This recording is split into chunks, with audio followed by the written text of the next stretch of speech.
Paralysis, लकवा। लकवा जो होता है वो मोनोपैरेसिस हो सकता है कि मेरा एक पैर में सर कमजोरी आ गई है, कमजोरी आ गई है, ये पैर काम नहीं कर रहा है, खड़े होते नहीं बन रहा है। सर मेरे एक साइड की बॉडी का लकवा लग गया है जिसको हेमीप्लेजिया बोलते हैं। मेरे दोनों हाथ या दोनों पैर काम नहीं कर रहे। अगर दोनों हाथ काम नहीं करते हैं तो डायप्लेजिया बोल देते हैं, दोनों पैर काम नहीं कर रहे हैं पैराप्लेजिया बोल देते हैं।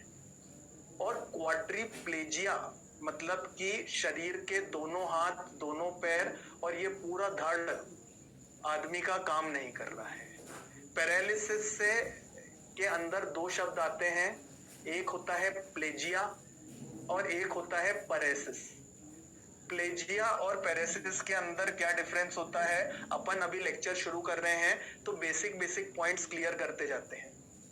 प्लेजिया का मतलब होता है कि कंप्लीट पैरालिसिस हो गया है, पावर पेशेंट की जो है वो 0/5 हो गई है पावर, मतलब बिल्कुल ही खत्म हो गई पावर। और पैरेसिस मतलब क्या होता है, पैरेसिस मतलब कि वीकनेस, कमजोरी जो कि इनकम्प्लीट है, मतलब पेशेंट की पावर एकदम 0 नहीं हो गई है, उसके अंदर 1 2 3 4 कुछ ना कुछ पावर है, एटलीस्ट है। ये 1 2 3 4 क्या है ये भी अपन अभी समझेंगे डिटेल के अंदर, पर आप अभी के लिए समझ लीजिए कि पैरेसिस मतलब कमजोरी, प्लेजिया मतलब लकवा। तो मोनोप्लेजिया मतलब एक पैर का कंप्लीट लकवा और मोनोपैरेसिस मतलब एक पैर की कमजोरी। एक साइड का कंप्लीट धड़ पैरालाइज हो गया, 0/5 पावर हो गई, हेमीप्लेजिया हो गया, कमजोरी आ रही है, थोड़ा बहुत हाथ उठ पा रहा है, नहीं उठ पा रहा है, हेमीपैरेसिस हो जाता है। वैसे ही डायपैरेसिस होता है, वैसे ही पैरापैरेसिस, दोनों पैरों के अंदर हल्का हल्का कमजोरी आने लग जाना। और क्वाड्रिप्लेजिया और क्वाड्रिपैरेसिस के अंदर यही डिफरेंस होता है, कंप्लीट वीकनेस और इनकम्प्लीट वीकनेस। ये कुछ ऐसे टर्म्स हैं जो आप रेगुलर बेसिस पे अपने ओपीडीज के अंदर, अपने कंसल्टेंट्स को देखते होंगे, अपने आईसीयूज के अंदर देखते होंगे, न्यूरो के लिए कोई कॉल्स पे आया है उनके लिए देखते होंगे, ये सब आम बात है। अब इतना बड़ा न्यूरोलॉजिकल सिस्टम है, इतना गहन, इसके अंदर एक बहुत खतरनाक सा ब्रेन है, एक ये स्पाइनल कॉर्ड है इसकी और इससे निकलने वाली नसें हैं।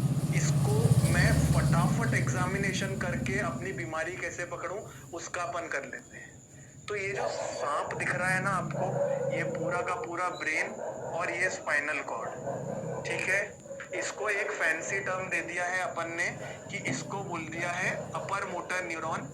ये हमने एक नाम दे दिया कि जो भी बीमारियां मेरी ब्रेन से जुड़ी होंगी या स्पाइनल कॉर्ड से जुड़ी होंगी उनको हमने अपर मोटर न्यूरॉन में शामिल कर दिया, क्लब कर दिया। और उसके बाद की कोई भी नसों की बीमारी है, हमारे मोटर न्यूरॉन्स की बीमारी है, हमारी नसों की, नर्व्स की बीमारी है, मसल्स की बीमारी है, और इनके न्यूरोमस्कुलर जंक्शन की जितनी भी बीमारियां हैं ये सब हमारी काय में आ जाती हैं, लोअर मोटर न्यूरॉन के अंदर शामिल कर लिया है हमने। तो अपर मोटर न्यूरॉन का मतलब कि कोई भी बोलेगा कि सर इसको अपर मोटर न्यूरॉन की बीमारी है, इसका मतलब या तो कुछ ब्रेन में गड़बड़ी है या स्पाइनल कॉर्ड में गड़बड़ी है। कोई अगर बोलता है कि लोअर मोटर न्यूरॉन में तकलीफ है, लोअर मोटर न्यूरॉन लीजन है, इसका ये सीधा अर्थ होता है कि या तो मेरी नसों में या न्यूरोमस्कुलर जंक्शन में, मसल्स के अंदर, नसों के गुच्छे प्लेक्सस के अंदर, इन सब चीजों में तकलीफ होगी। तो नर्व्स, मसल्स और न्यूरोमस्कुलर जंक्शन की तकलीफ को हमने लोअर मोटर न्यूरॉन में क्लब कर दिया, हमारे लिए समय बचाने के लिए और बीमारी को जल्दी लोकलाइज करने के लिए। अब अपन बात करेंगे इसमें इंपॉर्टेंट चीज नेक्स्ट कि अपर मोटर न्यूरॉन और लोअर मोटर न्यूरॉन को डिफरेंशिएट कैसे करें। मेरे पास पेशेंट क्वाड्रिपैरेसिस के साथ में आया, एक साइड का लकवा लेके आया, पैरों के अंदर कमजोरी आने लग गई है, इसके साथ में आया, तो मैं कैसे पहचानूं कि ये नसों की बीमारी है, ये मसल्स की बीमारी है, ये स्पाइनल कॉर्ड की है, कि ये ब्रेन की है? क्या मुझे इस पेशेंट का एमआरआई दिमाग का कराना है, इस पेशेंट का एमआरआई मुझे स्पाइन का कराना है, नर्व कंडक्शन स्टडी करानी है, या इलेक्ट्रोमायोग्राफी करानी है? इस सबका डिसीजन करना, बीमारी को पहचानना डिपेंड करता है आपके क्लिनिकल एग्जामिनेशन पे कि आपको क्या क्या मिल रहा है। तो अगर किसी पेशेंट को अपर मोटर न्यूरॉन में तकलीफ है, तो आपका क्या होएगा? अपर मोटर न्यूरॉन मतलब कि मेरा ब्रेन और मेरा स्पाइनल कॉर्ड। इंपॉर्टेंट सबसे पहली चीज आती है पेशेंट को स्पास्टिसिटी या कड़कपन। मान लो कोई पेशेंट क्वाड्रीपेरेसिस के साथ में आया, चारों हाथ पैरों के अंदर कमजोरी आ रही है, तो आप सबसे पहले पेशेंट को देखेंगे कि उसके हाथों पैरों में कड़कपन है कि लुस्तपन है। कड़कपन मतलब कि पेशेंट ऐसे जकड़ा हुआ है, ऐसा करे हुए है, आपने उसको हिलाने की कोशिश करी तो आपको स्पैस्टिसिटी महसूस हो रही है इस पेशेंट में, कि एकदम आपने उसका हाथ उठाया एकदम से ऐसे झूल गए, फ्लैसिड पैरालिसिस है। तो लुस्तपन, एल से लुस्तपन और एल से lower motor neuron, flaccid paralysis जो होता है, लुस्तपन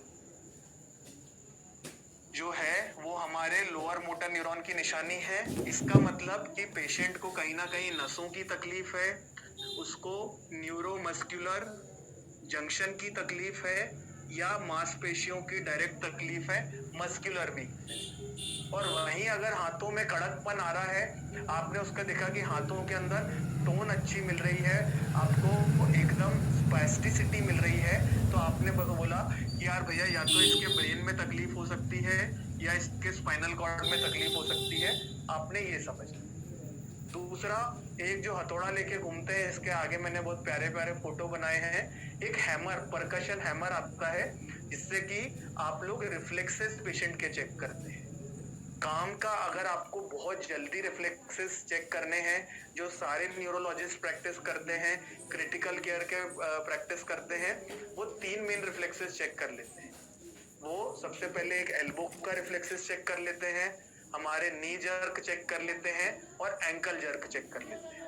अगर मारने पे, जैसे आपने घुटने पे हथौड़ा मारा, नी रिफ्लेक्स में आपने मारा और एकदम से पैर आगे चला गया, हाइपर रिफ्लेक्सिया मिल रहा है।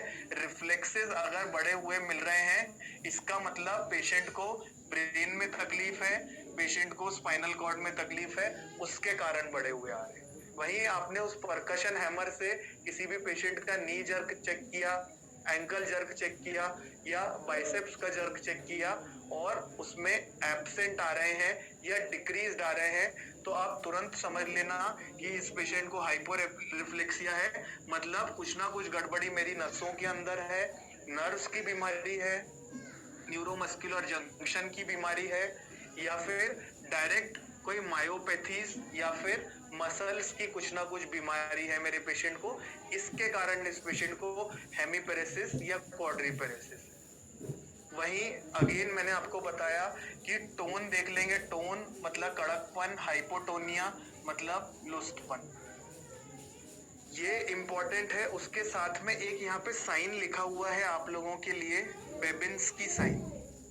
बेबिंस्की साइन क्या होता है? आपने देखा कि पेशेंट्स आपके पास में आते हैं और कंसल्टेंट बोलते हैं कि यार एक मेरे को चाबी देना या कोई ऐसी नुकीली चीज देना, उसके पैरों में एंकल रिफ्लेक्स में चेक करके देख लेता हूँ। तो जब रिफ्लेक्स चेक करते हैं, आपने ये वाले फोटो में आपको बहुत अच्छे से मिल जाएगा कि जब भी हम लोग ये रिफ्लेक्सेस चेक करते हैं, ये इस प्रकार के जो इस फोटो में कर रहे हैं कि पेशेंट का पैर आपने एक हाथ से पकड़ा और आपने ऐसी वो सुई को पैर के इधर घुमा के देखा। बेबिंस्की रिफ्लेक्स या प्लांटर रिस्पॉन्स के बारे में ये जो लिखा हुआ है, ये आज जाके नेट पे पढ़ना कि क्या होता है, इसको कैसे एलिसिट करते हैं। तो अगर ये अंगूठा ऊपर चला जाता है, पैर की फैनिंग हो जाती है, फिंगर्स ऐसी मूव करती हैं, तो आप समझ जाना कि पेशेंट को अपर मोटर न्यूरॉन लीजन है। मतलब अंगूठा ऊपर जा रहा है ऐसा करने पे, मतलब अपर। अपर मतलब अपर मोटर न्यूरॉन लीजन। अंगूठा ऊपर गया अपर मोटर न्यूरॉन, अंगूठा नीचे गया लोअर मोटर न्यूरॉन। सीधी बात समझ में आ गई अपन को। बेबिंस्की रिफ्लेक्स बोलते हैं या प्लांटर रिस्पॉन्स बोलते हैं। इसको आज जाके नेट पे देखेंगे ध्यान से, इसके 3-4 वीडियो खोल के देखेंगे। तो अगर हमको ये बेबिंस्की साइन पॉजिटिव मिल जाता है, पेशेंट को ऐसे चाबी घुमाने पे पैर में फुट के प्लांटर एस्पेक्ट पे आपने ऐसे घुमा दिया और उसका अगर अंगूठा ऊपर चला गया, पैर ऊपर चला गया या फिंगर्स की फैनिंग हो गई तो बेबिंस्की पॉजिटिव आता है। जैसे ही पैर के अंदर पॉजिटिव आया, मैंने बोला कि भैया इसको अपर मोटर न्यूरॉन है। अपर मोटर न्यूरॉन का हिंदी अर्थ है कि कुछ ना कुछ समस्या ब्रेन और स्पाइनल कॉर्ड में। वहीं चाबी घुमाने पे, बेबिंस्की साइन एलिसिट करने पे, प्लांटर्स देखने पे जैसे ही उसका अंगूठा डाउन गया तो आप उसी समय समझ लेना कि ये पेशेंट को लोअर मोटर न्यूरॉन लीजन है। लोअर मोटर न्यूरॉन मतलब समस्या मेरी नसों में, मेरे न्यूरोमस्कुलर जंक्शन में या मांसपेशियों में, मसल्स के अंदर होती है। ये है आपका हथौड़ा जिससे कि आप पेशेंट को एलिसिट करते हैं प्लांटर रिस्पॉन्स। नहीं, ये गलत पिक्चर लगा दी मैंने, ये वाली पिक्चर है।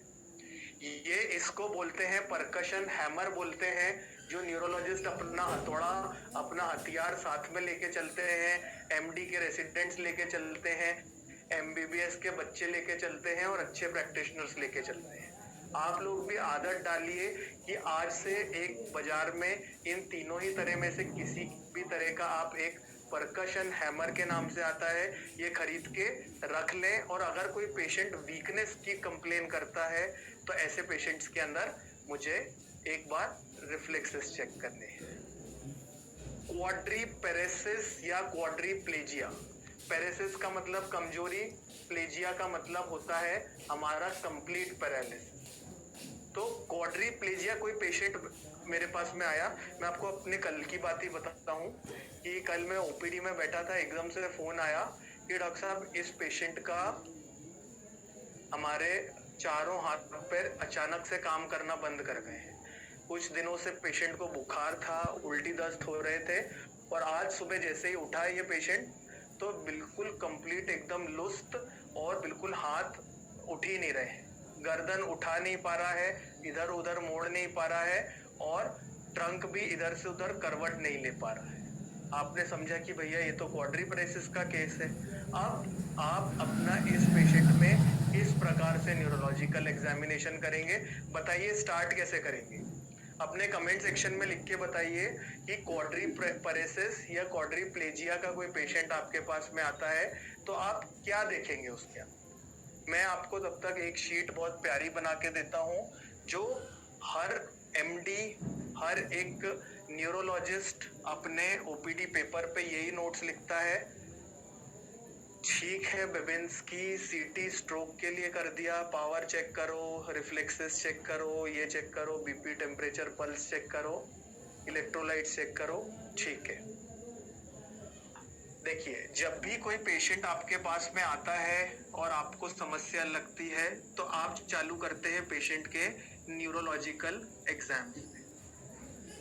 उसमें सबसे पहली चीज आती है कि पेशेंट से बातचीत करके देखो, उसके हायर मेंटल फंक्शन देख लो। पेशेंट कॉन्शियस है, सब कॉन्शियस है या अनकॉन्शियस है वो देख लो। पेशेंट की कॉन्शियसनेस, उससे कुछ सवाल कर लो और ओरिएंटेशन समझ लो। सबसे आसान काम होता है कि ओरिएंटेशन टाइम के लिए क्या है, प्लेस के लिए क्या है, पर्सन के लिए क्या है, ये समझ लो। उससे पूछना कि भैया क्या टाइम हो रहा है, क्या दिन हो रहा है, क्या साल हो रहा है, घर में हो, अस्पताल में हो, किराने की दुकान पे खड़े हो, जगह बताओ, प्लेस बताओ। ये आपके सामने जो खड़े हैं इन अटेंडर्स के नाम बता दो। ये आपको जो कोट पहने दिख रहे हैं ये वकील है कि डॉक्टर है, ये पर्सन की पहचान करवा दो।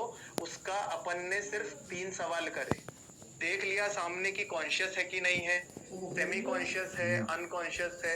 अगर सेमी कॉन्शियस या अनकॉन्शियस पेशेंट है तो तुरंत अपनी फाइल के ऊपर उस पेशेंट का जीसीएस लिखेंगे। अगर पेशेंट फुल्ली कॉन्शियस दिख रहा है पेशेंट आपको तो जीसीएस तो कैलकुलेट करना ही है आपको। साथ में उसका ओरिएंटेशन, टाइम, प्लेस, पर्सन से पूछें। तो पहला पॉइंट आपके पर्चे के ऊपर या हर अच्छे फिजिशियन, हर अच्छे जनरल प्रैक्टिसिंग डॉक्टर के पर्चे पे आना चाहिए कि पेशेंट की